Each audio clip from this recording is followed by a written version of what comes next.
Здравейте на всички, аз съм Мак Розали и днес ще направя своята прогноза за вас, Кози Рози. И така, какво ще покажат картите за предстоящия месец май? Ще видим сега. Ето първата карта, която изтеглям от моята прекрасна колода. Това е картата на предчувствията.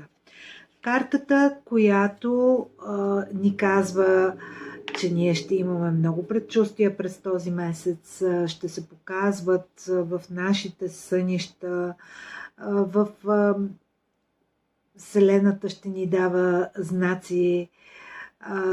Изобщо предчувствията ще имат много силен превес в този период. Втората карта, която изваждам от моите карти, това е картата на кулата, както ви показах.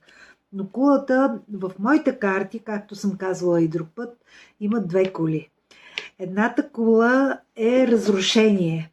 Тя буквално се разпада, цялата в пламъци, гори.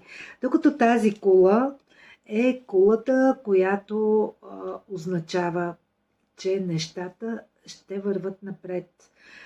Вие ще имате предчувствие как да създадете, как да направите нещо ново.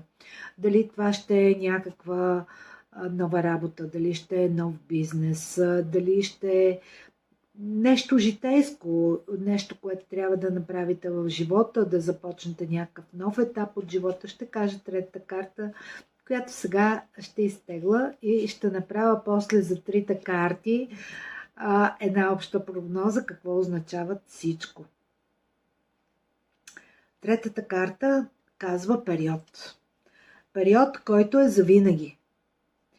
Тоест това, което вие през този период, което сте решили да направите, за което имате предчувствие, че е правилно, това, което ви съветват звездите, това, което идва свише, то ще бъде за много дълъг период. Няма да е ден, няма да е два.